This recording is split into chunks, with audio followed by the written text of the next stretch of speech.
eu sou Bárbara Prince.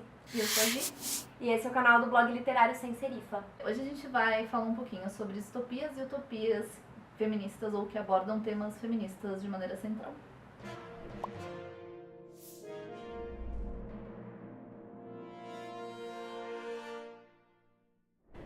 Utopias e distopias são gêneros da ficção especulativa, principalmente científica, que abordam aspectos sociais de uma sociedade não tão distante, geralmente, e que, embora falem do futuro, geralmente estão fazendo críticas contundentes à sociedade contemporânea do autor que as escreveu. Enquanto as utopias fazem essa crítica criando uma sociedade ideal, em que não existem crimes e em que o governo cuida do bem-estar de todos, as distopias fazem exatamente o contrário. Elas retratam sociedades totalitárias com governos opressores em que as pessoas perderam seus direitos pessoais.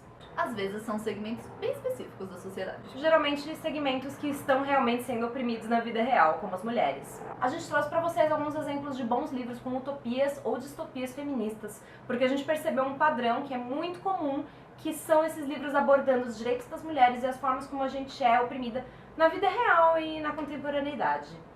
Vamos começar otimista falando das utopias? Ah, todo mundo vai ficar muito mais feliz, não é mesmo? Mas depois a gente acaba com eles. Uma das utopias feministas mais antigas que eu já li foi O Sonho de Sultana, de uma autora chamada Rokia Hussain. Ela era de Bangladesh e escreveu essa história em 1905. Na verdade, mais um conto, ela é bem curtinha. E essa autora é considerada uma das primeiras feministas muçulmanas. Ela fez uma história muito ousada que inverte o papel das mulheres e dos homens no Islã. Na verdade, ela conta de um país que passou por uma grande guerra e que a solução encontrada para a grande guerra foi inverter os papéis dos homens e das mulheres. As mulheres trancaram os homens dentro de casa, dentro de seus núcleos familiares, como muitas vezes acontece com as mulheres no mundo islâmico, e saíram para resolver as tretas da guerra. E o que aconteceu foi que elas não só acabaram com a guerra, como elas acabaram com todos os problemas da sociedade. Não existem mais crimes, a tecnologia pôde se desenvolver de uma forma absurda, e inclusive as pessoas agora só precisam trabalhar 2 ou 3 horas por dia. Essa é a minha parte favorita. Porque quando os homens estavam no poder, eles gastavam todo o tempo do expediente do escritório fumando, em vez de trabalhar efetivamente. A Rokia Hussain faz vários questionamentos incríveis sobre as desculpas que são usadas para oprimir as mulheres. Em uma parte do livro, alguém fala para ela que os homens são fisicamente mais fortes e têm um cérebro maior, que deve ser um discurso que a autora estava escutando no país dela. E aí ela fala, mas os leões também são mais fortes do que os homens, e os elefantes também têm um cérebro maior, e nem por isso eles mandam na gente. Vrá. O Sonho de Sultana é uma história muito legal e super curtinha, que está disponível gratuitamente, porque ela tem domínio público. A Sibila Saga, do site Momentum Saga, fez uma tradução e disponibilizou o e-book para quem quiser fazer um download. Eu vou deixar o link aqui embaixo na descrição do vídeo. E baixem e leiam, é bem rápido. A utopia que eu escolhi falar é uma finlandesa de 2014, que se chama Maresi. Foi escrita pela Maria Turchaninov e fala sobre uma ilha na qual existe a Abadia Vermelha. A Abadia Vermelha é um lugar no qual só existem mulheres e é uma ordem religiosa que adora uma deusa tríplice, e cada face dela representa um aspecto específico da vida das mulheres. Então a gente tem a rosa, ou a donzela, que é a juventude.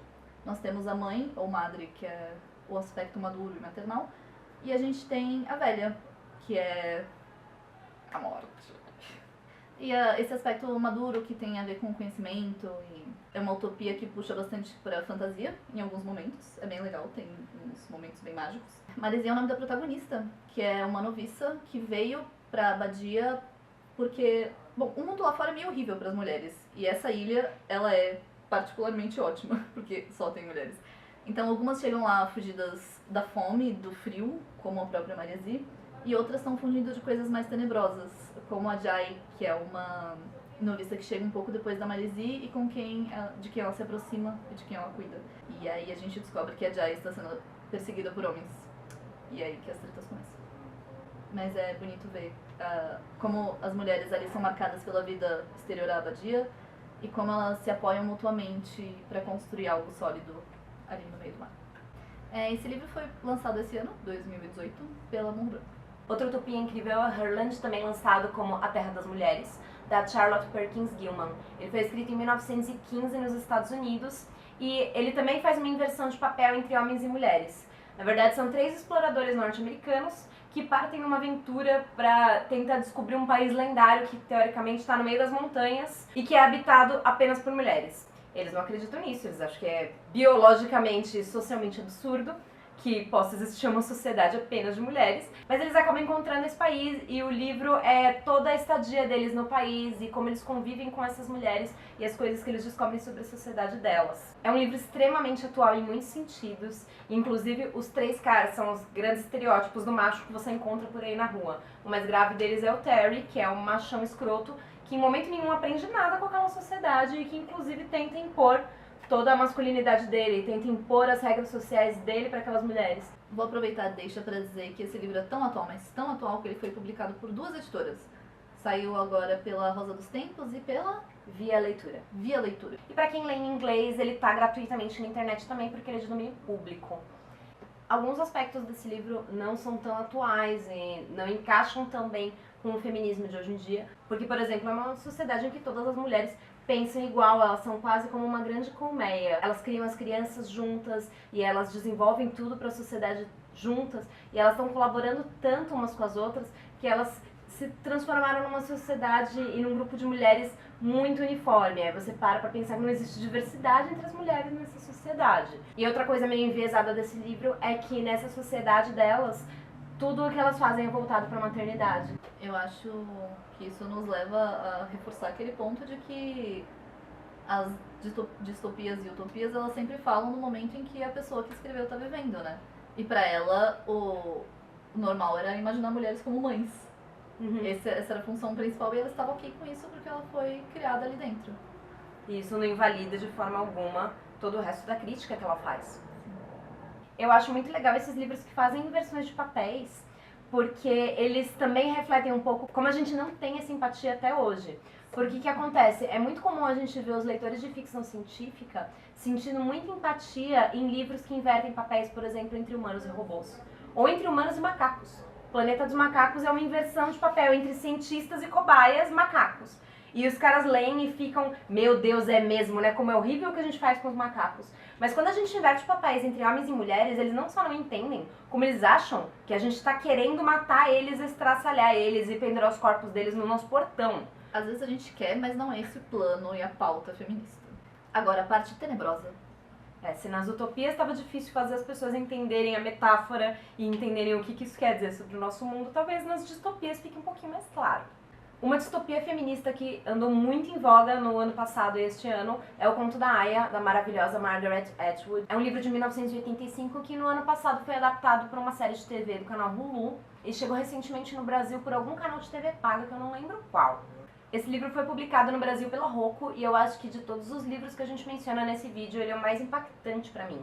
Ele retrata uma sociedade em que as mulheres são ordenadas em castas sociais específicas para servir dentro de famílias, principalmente numa casta que é a das aias, em que elas são obrigadas a parir para as famílias. Porque o que acontece? Num futuro muito próximo, muitas mulheres não conseguem ter filhos, e as mulheres que ainda são férteis, que ainda conseguem ter filhos, são usadas de escravas sexuais domésticas para as famílias ricas que precisam de crianças. Então a aia fica ali na família, todos os dias férteis, ela é estuprada pelo pai de família, na companhia da esposa dele, em um ritual religioso. E se ela conseguir engravidar, muito que bem, ela para aquela criança, oferece a criança para a família e é designada para uma outra família, onde ela vai prestar esse serviço novamente. Uma das coisas que eu acho mais marcantes é que elas perdem o próprio nome, a própria identidade para virar as mulheres do fulano. Então o nome delas é off, o nome do fulano sob o qual elas estão, sob a custódia. Eu acho também muito impactante como esse livro retrata como as próprias mulheres são ensinadas a fazer parte do mecanismo de opressão.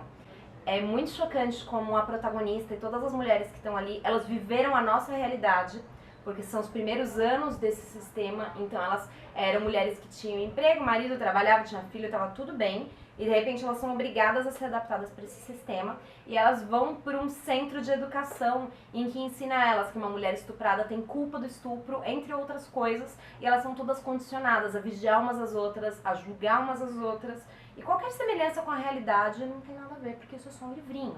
Falando em direitos reprodutivos, autonomia feminina e agência sobre o próprio corpo, a gente tem o livro Red Clocks, escrito pela Leni Zumas, e que saiu agora em janeiro de 2018 mesmo. Em inglês. Em inglês, ainda não tem em português. É um livro que aborda um momento de transição da aprovação de uma lei que proíbe tanto o aborto quanto a fertilização in vitro. Uma dessas leis aí, que nem parece familiar, que definem que um feto tem mais direito e autonomia do que uma mulher adulta. A história acompanha 4 mulheres que moram numa cidadezinha do interior do Oregon, e as 4 são afetadas por essa lei de alguma maneira. Então a gente tem uma professora que quer ter um filho, mas não tem um parceiro. A gente tem uma mãe que já tem 2 filhos e tá num casamento desgastado e estressante. A gente tem uma adolescente, aluna dessa professora, que se vê subitamente grávida e não quer estar grávida não. E a gente tem um personagem que se assemelha muito a uma bruxa. E essas 4 estão nesse momento de transição, tipo, e agora o que eu faço, né? Porque pra mulher que gostaria de ter um filho, a fertilização in vitro seria uma solução. Pra adolescente que tá grávida, seria ótimo poder ter um aborto seguro. O livro aborda também a questão de cruzar fronteiras em busca dessa segurança e autonomia física, né? E isso é muito necessário. E não é à toa que ela está escrevendo sobre isso hoje, porque isso acontece ao nosso redor aqui no Brasil. Tem mulheres que saem do país para procurar aborto seguro no Uruguai, por exemplo. Eu também gosto muito de mencionar uma distopia que é uma história em quadrinhos chamada Y, O Último Homem, que apesar do nome é muito sobre mulheres. Na história de Y, por um motivo desconhecido, todos os animais com o cromossomo Y na Terra morrem de um minuto para o outro, exceto por um homem e o macaco de estimação dele. E aí, de repente, todas as mulheres do mundo se veem tendo que gerir uma sociedade em que, quase que com um soco na sua cara, você percebe que elas não tinham posição de poder, muitas vezes elas não tinham estudo, muitas delas não tinham conhecimento técnico para fazer as coisas necessárias na sociedade, porque todo esse conhecimento está na mão de homens. Logo no começo da HQ entra um texto com vários números de quantos líderes mundiais, quantos líderes religiosos, no caso 0. Sério? 0 líderes religiosos restaram quando morreram todos os homens. Quantos latifundiários, quantos técnicos agrícolas, quantos políticos, enfim, quantas pessoas restaram depois que todas essas mulheres ficaram sozinhas no mundo. E elas têm que gerir essa sociedade ao mesmo tempo em que elas lidam com um monte de luto, porque elas perderam pai, irmão, filho, companheiro, amigos, e elas têm que lidar com um baita caos que foi criado em volta delas. Eu achei bem interessante isso de elas terem que lidar com um baita luto, porque às vezes quando a gente fala das lutas feministas, das causas feministas, às vezes parece que a gente odeia homem, mas a gente se relaciona com homens o tempo inteiro e eles são pessoas importantes da nossa vida. E é por isso que é tão difícil perceber que pessoas que a gente ama às vezes nos oprimem também, e às vezes nem é de propósito, eles não veem como opressão apenas. O próprio Yorick, que é o protagonista desse quadrinho, às vezes ele é um macho escroto muito tosco. Ele é cativante, ele não percebe que ele está sendo escroto, ele é super infantil. Ele tem um arco, ele evolui bastante ao longo da HQ. Essa HQ foi publicada no Brasil pela Vertigo, se eu não me engano saiu uma edição agora em 5 volumes em capa dura, porque antes ela só tinha saído nos gibis separados. É uma aventura bem longa em que agentes do governo são designadas para pegar o Yorick e levar para umas cientistas que vão tentar reproduzir ele, tentar clonar ele, fazer qualquer coisa, porque senão a sociedade vai morrer na próxima geração. Essa HQ inverte o que muitas vezes é o comum de gêneros de ação, que é ter uma mulher sozinha no meio de um monte de homens resolvendo os problemas do mundo pós-apocalíptico. Mas tem alguns problemas também nessa história. Um deles, a própria história menciona, que é o fato de que num mundo em que só sobrou um homem, esse homem é o protagonista. Já que a gente falou de diversidade, eu vou puxar aqui Parable of the Sower, da Octavia Butler, que é uma distopia que era pra acontecer em 3 volumes, porém Octavia morreu antes de terminar o 3º. Então a gente ficou aí só com 2 livros. Mas são 2 livros muito maravilhosos mesmo. Que, bom, é um futuro não tão distante. O primeiro livro começa em 2025. A protagonista é uma menina de 15 anos que é filha de um pastor, mas ela não acredita na mesma religião que o pai. E esse, a princípio, parece ser um conflito significativo. E aí a gente vai vendo que ela mora num bairro murado, porque o mundo tá um caos. Não tem energia elétrica tão à vontade, não tem água direito, a comida tá sendo cultivada nos quintais, só que fora do bairro murado a situação tá muito pior. E é por causa de uma droga que a protagonista tem uma característica muito marcante e especial. A mãe dela usou um negócio chamado paracético, que é uma droga que te deixa mais eficiente mentalmente e produtivo. Só que, como efeito colateral, a Lauren, que é a nossa protagonista, ela tem uma hiperempatia. ela consegue sentir junto com os outros a dor ou o prazer que os outros estão sentindo. Então, se eu fingir que eu tô sentindo uma dor muito grande, ela vai sentir. Fingir? Mesmo se você Mesmo só se você só fingir. fingindo? Inclusive, bem no começo do livro, o irmão dela finge que tá sangrando, que tá com muita dor, e ela sangra junto. Porque o irmão dela é um cretino. Infelizmente, ela tá inserida nesse mundo em que existe muito mais sofrimento do que prazer. Então, o pai tenta protegê-la especialmente, porque ele sabe que ela tá mais vulnerável, ao mesmo tempo em que ele não quer que as outras pessoas saibam que ela tem essa sensibilidade diferente, porque qualquer vulnerabilidade é perigosa. É uma distopia que aparentemente não é tão feminista assim, em comparação às outras, mas é uma distopia protagonizada por uma mulher que tem uma missão. Toda essa história é permeada por religião, tanto que o nome dos 2 livros são parábolas que existem na Bíblia, a parábola do semeador e a parábola dos talentos. E a Lauren, ela cria a própria religião. A personagem vai crescendo e se construindo enquanto líder religiosa porque ela acredita que aquilo que ela encontrou é uma verdade que precisa ser reconhecida. E ao mesmo tempo nós temos um líder cristão que ascende ao poder. Esse líder, ele torna o mindset de que mulheres devem ser submissas aos seus pais e maridos muito comum. E ao ponto de ter uma personagem cujos pais falam: se você sair dessa porta e não for pra se casar, você nem se incomode em voltar e morar com a gente. Enfim, estupro é retratado como uma maneira de manter mulheres submissas e manter o poder sendo exercido. E a questão reprodutiva também é abordada como uma vulnerabilidade, porque em um mundo em que você precisa estar vigiando os seus pertences e seu cantil de água o tempo inteiro, ter um bebê é uma fraqueza muito forte, porque não tem ninguém em quem você possa confiar. E se você tem a sorte de ter um companheiro para te ajudar a cuidar desse filho, você às vezes não tem, você tem como quem revezar e descansar um pouquinho, mas se não, o que fazer com esse bebê? E uma das coisas que me marcou muito é a menção do uso de camisinhas, que a protagonista faz questão de usar porque ela não quer nenhum acidente, que ela sabe que ela tem uma missão e ela precisa cumprir essa missão e ela só quer ter filhos quando estiver tudo bem, se ficar tudo bem. Quanto à diversidade, a Octavia é uma mulher negra, né? Não sei se todo mundo sabe, mas ela aborda a diversidade racial e sexual dentro desse livro, da série, na verdade, né? Porque nós temos pessoas de diferentes etnias e o recorte de raça acontece também mesmo depois do apocalipse, e as pessoas usam isso como desculpa para serem cretinas com pessoas que são diferentes de si. Então, famílias com pessoas de etnias diferentes às vezes são mal vistas. E tem também diversidade sexual, mais de um personagem que tem essa representatividade. E outra coisa que é muito válida dizer é que quando ela tem que lidar com o mundo exterior, ela prefere fazer isso vestida de homem, porque, de novo, ela não quer mostrar, não quer ter uma vulnerabilidade extra. Vale dizer que essa série vai sair no Brasil agora, pela Morro Branco. O primeiro sai ainda esse ano.